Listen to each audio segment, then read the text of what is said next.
કેમ છો વિદ્યાર્થી બાલ દોસ્તો? ધોરણ 11 કોમર્સ સૌ મજામાં હશો, કુશળ હશો, તંદુરસ્ત હશો. આપ સૌ ઘરે બેઠીને સરસ રીતે આપનો અભ્યાસ કાર્ય કરી રહ્યા હશો.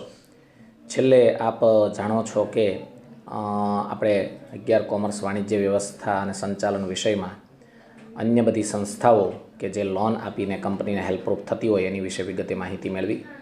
આજના લેક્ચરમાં આપણે વ્યાપારી બેન્કો વિશે થોડું સમજવાના છીએ અને વ્યાપારી બેન્કો જે રીતના બધી ધિરાણ સુવિધાઓ આપે છે એની વિશે પણ આપણે અહીંયા ખ્યાલ મેળવવાના છીએ. આ ખ્યાલ ખાસ તમે ધ્યાનમાં લેજો, કારણ કે આના આધારે તમારે 12મા ધોરણમાં એસપીસીસી વિષયમાં પણ ઘણા બધા મુદ્દાઓ આવશે. ટૂંકા ગાળાની કાર્યશીલ મૂડી પૂરી પાડવામાં વ્યાપારી બેન્કોનું સ્થાન ઘણું મહત્ત્વનું છે. એટલે કે ટૂંકા ગાળાની જે રોજરોજના ખર્ચ માટેની જે મૂડી જોઈતી હોય એમાં વ્યાપારી બેન્કો હેલ્પરૂપ થતી હોય છે. દેશના વેપારીઓ કે ઉદ્યોગો પોતાની કાર્યશીલ મૂડીની જરૂરિયાત સંતોષવા મોટા ભાગે વ્યાપારી બેન્કો પર આધાર રાખે છે. સામાન્યતઃ આપણે એવું કહી શકીએ કે મૂડી બે પ્રકારની છે, કાયમી અને કાર્યશીલ. કાયમી લાંબા ગાળા માટે હોય છે, જે જમીન, મકાન, યંત્રો, ફર્નિચરમાં રોકાયેલી હોય છે, અને કાર્યશીલ મૂડી એ રોજબરોજના ખર્ચ માટે હોય છે, કાચા માલ, તૈયાર માલ, રોકડ વગેરે સ્વરૂપે. તો જે કાર્યશીલ મૂડી છે એ ધંધા માટે રોજની જરૂરિયાતની મૂડી છે અને એ સંતોષવા માટે ધંધાકીય એકમો વ્યાપારી બેન્કો પર આધારિત હોય છે. જાહેર જનતા પાસેથી સ્વીકારેલી થાપણોને વ્યાપારી બેન્કો ધંધાકીય એકમોને ધિરાણ કરે છે. મતલબ કે જે વ્યાપારી બેન્કો છે એમાં લોકો પોતાની બચતો મૂકતા હોય છે. આપણે જે રીતે બેંકમાં પૈસા મૂકીએ છીએ એ રીતે આવી રીતના બેંક પાસે ભેગું થયેલું જે ભંડોળ છે એ ભંડોળ બેંક આવી ઉદ્યોગ અથવા તો કંપનીઓ અથવા તો વેપારી એકમોને એ ત્રણ રીતે ધિરાણ કરે છે, જેમ કે લોન દ્વારા, કેશ ક્રેડિટ દ્વારા અને ઓવરડ્રાફ્ટ દ્વારા. આપણે ત્રણ વિશે વિગતે થોડું સમજી લઈએ. સૌથી પહેલું છે લોન.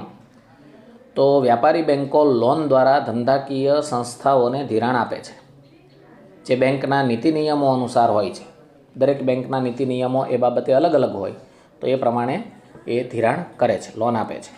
તે માટે ધંધાકીય એકમની નાણાકીય જરૂરિયાત, નાણાં પરત કરવાની શક્તિ, પાછલા વર્ષના વાર્ષિક હિસાબો તથા ધંધાની નફાકારકતા આવું બધું ચકાસે છે, પછી લોન આપે છે. મતલબ સમજો કે ધંધાકીય એકમને કેટલા નાણાંની જરૂર છે, પછી ધંધાકીય એકમ એ નાણાં પરત કરી શકશે કે કેમ, અને પાછલા વર્ષમાં ધંધાના વાર્ષિક હિસાબો શું છે, નફો શું છે, આ બધું ચકાસીને લોન આપવામાં આવે છે. લોન આપતી વખતે ધંધાકીય એકમની મિલકતો બેંક ગીરવે રાખે છે. મંજૂર થયેલી લોનની રકમ પર નક્કી કરેલ દરે વ્યાજ કંપનીએ ચૂકવવું પડે છે. લોનની રકમ નક્કી કરેલા હપ્તામાં અથવા તો એકસાથે જે તે સમય દરમિયાન પરત કરવાના હોય છે. તો લોનના સામાન્ય નિયમોમાં જોઈએ તો મિલકત ગીરવે રાખીને લોન આપવામાં આવે છે. લોન પર વ્યાજનો દર ફિક્સ હોય છે, એટલે કે વ્યાજ આપવું પડે છે, અને નક્કી કરેલી સમય મર્યાદા સુધી યા તો હપ્તા યા તો એકસાથે રકમ પરત કરવાની હોય છે. બીજી કંપનીને મળતી સહાય છે બેંક દ્વારા, એ છે કેશ ક્રેડિટ. બેંક વેપારીઓ કે ઉદ્યોગપતિઓને ધંધાકીય જરૂરિયાત માટે માલ, સ્ટોક કે અંગત મિલકતોની જામીનગીરી પર જે રકમ મંજૂર કરે તેને કેશ ક્રેડિટ કહે છે. મતલબ તો કે જે ઉદ્યોગો છે કે જે વેપારીઓ છે એની પાસે રહેલા માલ, સ્ટોક કે એની અંગત મિલકતોની જામીનગીરી લઈ અને અમુક સમય પૂરતી જે રકમ એને આપવામાં આવે એને કેશ ક્રેડિટ કહેવાય છે.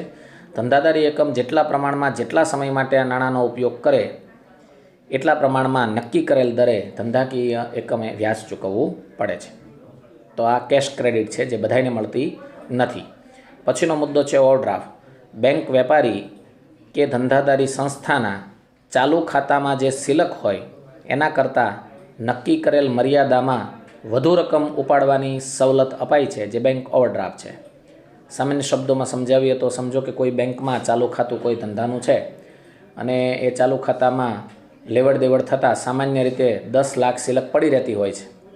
બેંક એ બાબતનો સતત અભ્યાસ કર્યા પછી એ ધંધાકીય એકમને એવું જણાવે કે ભાઈ તમે 12 લાખ સુધી વાપરી શકો છો, મતલબ કે 2 લાખ વધારાના વાપરવાની છૂટ આપે છે, તો આ બેંક ઓવરડ્રાફ્ટ છે. પણ અહીંયા નિયમ એ છે, આ સુવિધા માત્ર ચાલુ ખાતું ધરાવનારને જ મળે છે. વેપારી કે ધંધાદારી સંસ્થા પોતાના અંગત શાખ કે જામીનગીરી પર ઓવરડ્રાફ્ટ મેળવી શકે છે.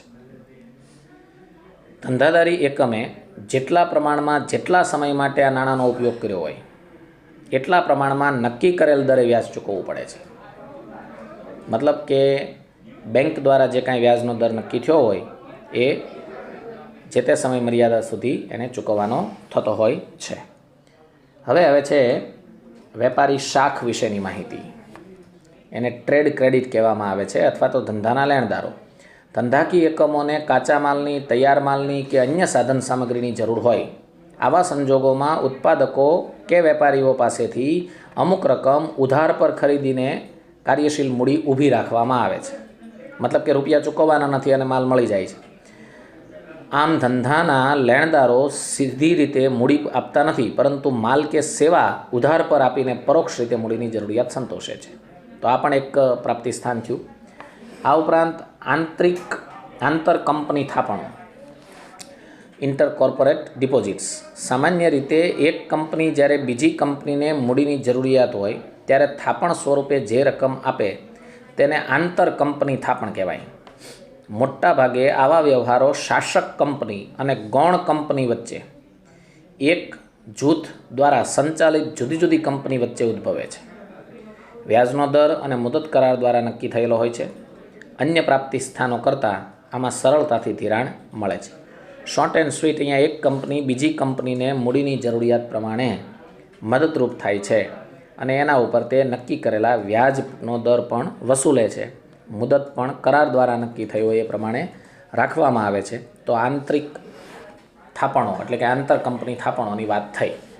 જેવી રીતના તમે એક બેંક બીજી બેંકને આકસ્મિક જરૂરિયાત ઊભી થાય અને જે રકમ આપતી હતી જેની વિશે તમે ભણ્યા, એવી જ રીતે અહીંયા એક કંપની બીજી કંપનીને થાપણ આપે છે એવો મુદ્દો સ્પષ્ટ થાય છે.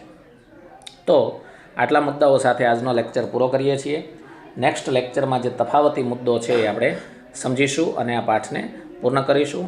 આજે આટલા મુદ્દાઓ તમે ભણ્યા છો તેને વારંવાર રેકોર્ડેડ વિડીયોને પ્લે કરીને મહાવરો કરવાનું રાખશો. Thank you very much.